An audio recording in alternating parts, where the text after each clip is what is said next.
Assalamualaikum warahmatullahi wabarakatuh. Hai teman-teman. Pada kesempatan kali ini sebelumnya perkenalkan, nama saya Muhammad Fili Ramadhani dengan nomor NIM 241223077 dari Universitas Ma'arif Hasyim Latif Sidoarjo, itu Umaha. Ya. Di sini ataupun pada kesempatan kali ini saya akan membahas perihal komunikasi bisnis yang terbentuk dalam beberapa uraian soal untuk menempuh tugas ujian tengah semester UTS genap tahun 2025. Wassalam lagi, mari kita langsung ke pembahasan materinya. Gas kuy.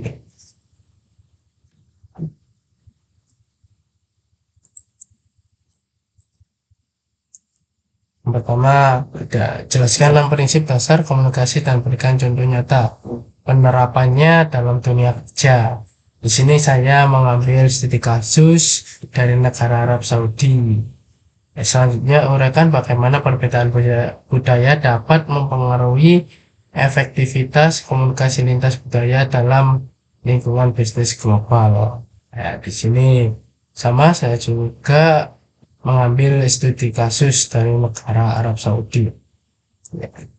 6 prinsip dasar komunikasi di Arab Saudi, yaitu membangun suasana hangat, suasana yang positif dan ramah, meningkatkan efektivitas komunikasi. Contohnya seorang manajer membuka rapat dan sapaan hangat dalam pujian atas kerja tim sehingga anggota merasa dihargai dan lebih terbuka dalam diskusi. Yang kedua, keterlibatan aktif dengan minat orang, mendengarkan dan menunjukkan ketertarikan pada pendapat rekan kerja. Contohnya, saat rapat proyek, seorang anggota tim aktif bertanya dan memberikan feedback yang menunjukkan perhatian pada ide kolega. Dapat dipercaya, menjaga kejujuran dan konsistensi dalam komunikasi. Contohnya adalah seorang supervisor atau SPV yang memberikan informasi yang akurat dan tepat waktu kepada bawahannya atau anggotanya sehingga membangun kepercayaan.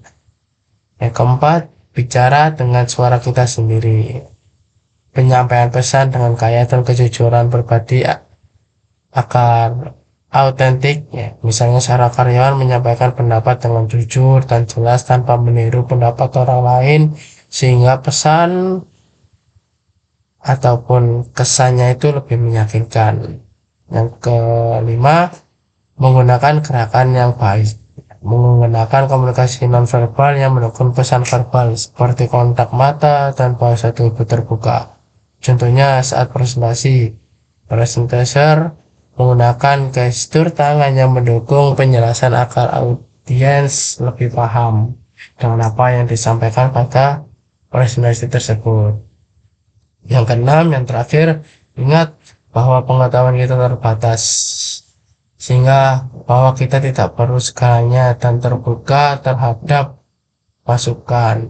Misalnya seorang pemimpin proyek mengakui jika ada hal yang belum dipahami dan meminta klarifikasi dari tim agar bisa membuat keputusan yang lebih tepat. Adapun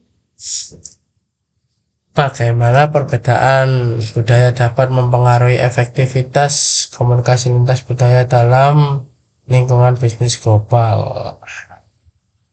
Yang pertama, nilai kolektivisme dan hierarki. Arab Saudi sangat menekankan hubungan sosial dan hierarki.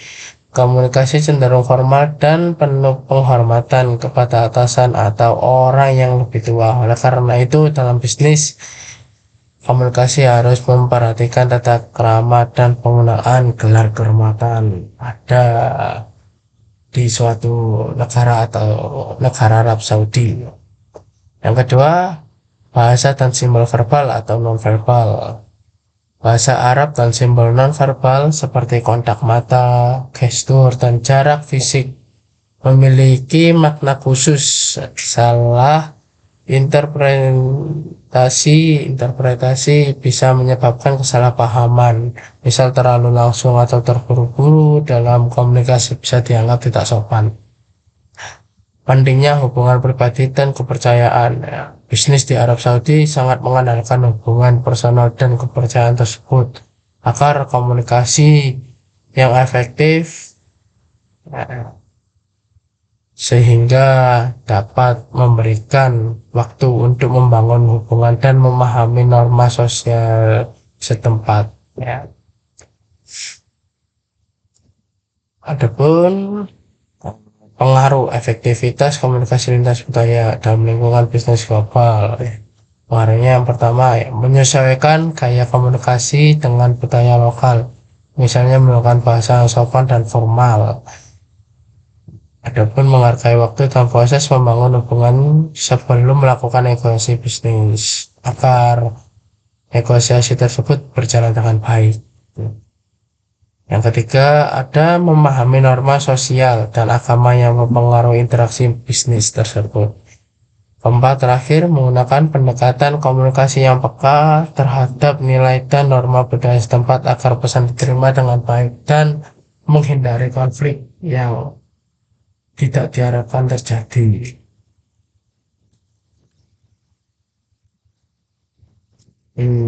Soal yang kedua, perbandingan antara komunikasi verbal dan komunikasi nonverbal. Perbandingannya, jika komunikasi nonverbal dalam aspek penyampaian itu komunikasi verbal menggunakan kata-kata lisan atau tulisan, sedangkan komunikasi nonverbal menggunakan ekspresi wajah, gerakan tubuh, kontak mata, intonasi suara, dan postur atau gerakan tubuh. Adapun aspek kontrol pesan, ya lebih untuk komunikasi verbal lebih mudah dikontrol dan dirancang oleh pengirim, sedangkan komunikasi nonverbal sering otomatis dan sulit dipalsukan, mencerminkan emosi yang asli. Dalam aspek fokus pesan, ya, komunikasi verbal memberikan informasi eksplisit dan instruksi yang jelas, sedangkan komunikasi nonverbal memberikan perasaan ataupun ekspresi perasaan, sikap, dan emosi yang mendalam. Dalam aspek kecepatan penyampaian, komunikasi verbal tergolong cepat dan langsung, sedangkan komunikasi nonverbal tergolong membutuhkan interpretasi atau interpretasi memberikan konteks tambahan.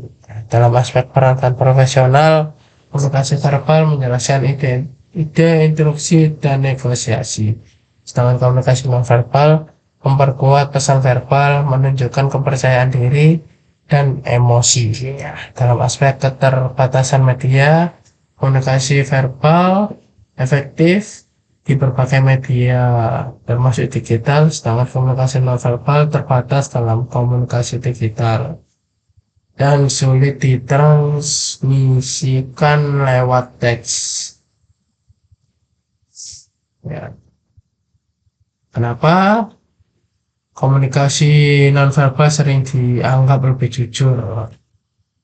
Ya, karena komunikasi nonverbal sendiri dianggap lebih jujur karena sering terjadi secara otomatis dan sulit dikontrol sepenuhnya oleh pengirim pesan.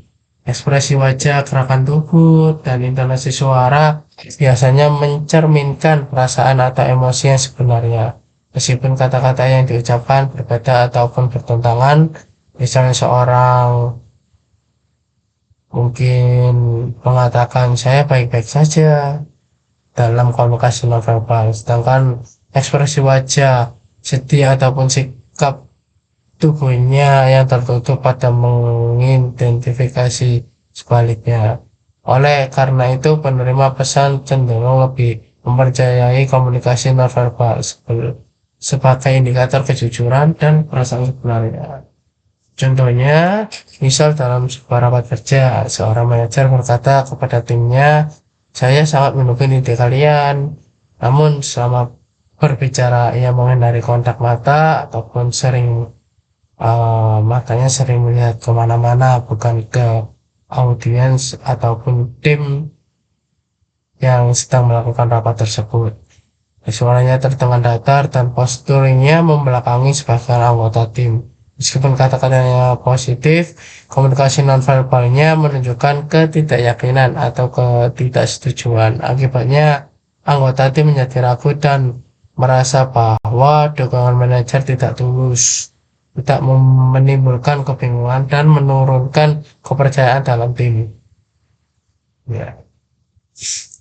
Untuk soal ketiga, kasus ataupun skenario. Seorang manajer dari budaya individualistik Amerika Serikat bekerja dengan tim dari budaya kolektivistik Indonesia yang sering menuntut inisiatif pribadi, sementara tim menunggu instruksi dan konsensus kelompok. Jelaskan dari kasus atau skenario tersebut, kesalahan persepsi budaya yang terjadi dalam kasus tersebut. Kesalahpahaman persepsi budaya dalam kasus tersebut, manajer individualistik menuntut inisiatif pribadi. Dari budaya individualistik menekankan kemandirian, inisiatif pribadi dan penyampaian individu sebagai nilai utama. Manajer mengharapkan setiap anggota tim bertindak proaktif tanpa menunggu instruksi langsung. Tim kolektivistik ya, menunggu instruksi dan konsensus kelompok. Budaya kolektivistik menempatkan kepentingan kelompok dan harmoni sosial di atas kepentingan individu. Anggota tim lebih nyaman bekerja secara bersama, menunggu arahan yang jelas, dan mengutamakan keputusan yang disepakati bersama agar tidak menimbulkan konflik ataupun ketidakharmonisan. Ya, kesalahan persepsi, manajer menganggap tim kurang inisiatif dan pasif, sedangkan tim merasa manajer terlalu menekankan konsep individualisme yang bertentangan dengan nilai budaya yang ada di budaya kolektivistik. Hal ini menimbulkan frustasi dan miskomunikasi karena perbedaan harapan dan cara kerja yang berakar pada nilai budaya berbeda. Gimana solusinya? Ini solusi strategi komunikasi lintas budaya yang dapat diterapkan manajer ada 6. Yang pertama, meningkatkan kesadaran budaya. Yang kedua, menyesuaikan gaya kepemimpinan. Yang ketiga, menggunakan komunikasi yang lebih halus dan tidak konfrontatif. Yang keempat, memberikan instruksi yang jelas dan terstruktur. Yang kelima, membangun hubungan dan kepercayaan. Ya, adapun yang keempat, bayangkan Anda menjadi pimpinan rapat penting yang melibatkan peserta dari berbagai departemen dengan kepentingan berbeda. Buat rancangan strategis komunikasi yang mencakup tujuan rapat dan agenda ringkas, teknik menjaga partisipasi, merata antisipasi terhadap konflik yang mungkin muncul, strategi tidak lanjut rapat. Yang pertama, tujuan rapat, agenda ataupun agenda ringkas. Tujuan rapat menyampaikan kesepakatan bersama terkait isu strategis yang mempengaruhi beberapa departemen. Kedua, mengidentifikasi solusi yang mengakomodasi kepentingan berbagai pihak. Yang ketiga, memperkuat koordinasi dan kolaborasi antar departemen untuk implementasi keputusan tersebut. Agenda ringkas, pembukaan dan pengantaran tujuan rapat, pemaparan isu utama dan latar belakang, presentasi singkat dan perwakilan tiap departemen terkait pandangan dan kebutuhan, diskusi terbuka, penyusunan kesepakatan, dan penutup. Adapun teknik menjaga partisipasi merata, Yang pertama, aturan giliran berbicara. Yang kedua, fasilitasi aktif. Yang ketiga, menggunakan metode round robin atau setiap peserta diminta menyampaikan pandangan singkat secara bergiliran tanpa interupsi. Keempat, menggunakan alat bantu jika ada salah satu karyawan atau tim yang memiliki kekurangan dapat menggunakan alat bantu interaktif. Kelima, membuat suasana inklusif, ya, menegaskan bahwa semua pendapat dihargai dan tidak ada kritik yang bersifat personal.